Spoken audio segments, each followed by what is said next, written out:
I entered the house and found that we had guests. My classmate Dan came out of my mother's bedroom with the words, "Darling, would you like a cup of coffee?" And my mother said yes. And then they saw me, numb with shock. Hello everyone, I'm Anna, and I'll tell you about how my mother married my classmate Dan. He was always distinguished by his special behavior. He wasn't serious, he studied poorly, often skipped classes, dabbled in illegal substances, if you know what I mean.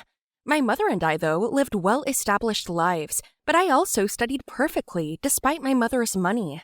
A couple of days before my birthday, while Mom was away, Dan was acting suspicious. He didn't go to school, came home late, ignored my questions, and only talked to my mother on video call as if nothing had happened. That evening, I called her and told her about his behavior. In response, I heard only, "Dan just doesn't want to strain you and therefore lives with his parents." Well, what nonsense! Maybe he's just hanging out with his younger girls? Hello, Mom! She hung up at that moment. Attempts to destroy their relationship were futile. Every time I put conditions like either me or him in front of her, she just cried. And so, on my mother's birthday, I saw something that gave rise to a plan in my head to get rid of him. While my mother was hanging out with a couple of friends in a restaurant, I went outside in silence. I can't believe that my classmate is like my stepfather. I need to get rid of him urgently. Then I heard a voice through the trees. "Hello? Yes, I told you, there is money. There's no problem, I'll pay you. What about Anna? Well, she treats me well in general. She doesn't suspect anything, just like her mother. Of course I love you, please don't be jealous," he said. As soon as he got closer, I punched him hard in the face. "I knew it! Why are you playing a double game?" I shouted. And at that moment, his mother came up. "What's going on here? Anna, why did you hit him? We were just talking on the phone with him, and you said that Anna would be fine with me and you," said Mrs. Down. Damn it. I asked Dan about what my mother and I didn't suspect, and it turned out that his mother came, who wanted to meet her son's girlfriend, and she'd prepared a gift, worrying that it was not expensive enough for us. "Anna!" my angry mother shouted at me. I already knew that she'd seen everything. A month passed, rumors spread around the school, and everyone mocked me. Even though Dan was older than all of us, as he stayed back several times and took academic holidays, he was still a child to me. Exactly! If you look at it like that, he was just a child, which meant that he needed to be offended, and he would leave, as children do. I immediately dialed the phone number of my mother's old admirer, divorced and for many years dreaming of winning back my mother's heart. Then I rented an expensive suit for him, a car, bought a huge bouquet of flowers, and just as Dan was approaching the house, he flooded my mother with attention and gifts. Mom's admirer left, and Dan couldn't even say anything, pretending not to have seen anything. Every day, branded handbags, shoes, and flowers were delivered to my mother on behalf of that mister. And one day, Dan left the house and disappeared. He was gone for 4 whole days. My mother was already on her last nerve, and she turned to the police and tried to contact his relatives, but nothing worked. Satisfied, I approached her and asked, "Maybe Dan just got into debt. He has given you so much this month." My tearful mother reproached herself for accepting those gifts because Dan saw everything perfectly and it offended him. He just resigned himself to the fact that he's a loser. He won't be able to earn on his own. Mom, he was only with you because of your money. Don't you understand? I put in my 2 cents. At that moment, my mother's admirer appeared on the threshold. Behind him were the police. It turned out that when I gave him money to buy in expensive boutiques, this idiot was stealing things from there and got caught. He told the police everything, and they came to take a look at my mother's gifts. Of course, my machinations surfaced, and my mother found out that I'd hired that man. I couldn't be forgiven after that. After 2 days of her silence, unable to stand it, I went out to look for Dan. He was probably hanging out somewhere in a cafe, drinking coffee and chatting with another girl, I thought.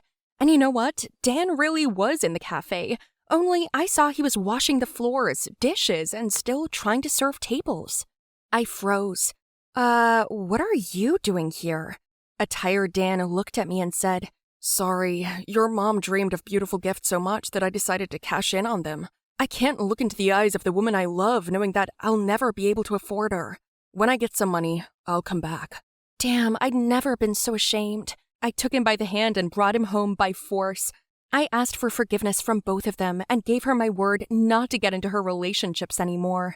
Do you think I did the right thing? No! Nora, stop! Don't do this, I beg you! My classmates shouted. They begged for mercy, cried, hysterical. Huh, and where are their masks? Where's the coolness they shone with yesterday? I am Nora, and I am the embodiment of revenge. Nothing pleases the soul so much as vengeance. They say revenge is a dish best served cold. I disagree. It could be divided into a light aperitif, then served as a main, and then for dessert too. That's exactly what I'm doing right now. Ask why my classmates are sitting, bound together, 4 in the snow. One end of the rope is tied to them, the other to the car. And I step on the gas. But for now, the car ain't moving. Until... I don't have friends. I was called sullen at school because I almost never smile at people. And why would I, if all around is hypocrisy and bile? Kevin, Diana, Tyler, and Sophie, a bunch of super friends in whose company they don't accept anyone else, considering their friendship to be the most authentic, the most faithful. This is an elite group from obscenely wealthy families. I too was born in diamonds, but I chose a different path. I don't care for dirt and slippery relationships, and there's too much in common between these 4 morons. On that day, they dared to encroach on my personal space. I've already got used to their narrow minds, their inability to use synonyms for their intended purpose in my address. All they did was call me awful names, push me in the corridors of the school, or break into my locker. But then, they crossed the line. The only living creature in my life that I loved was my white rat, Zubek. I myself stole her from my uncle's laboratory, saving her from experiments. No one dared to touch her.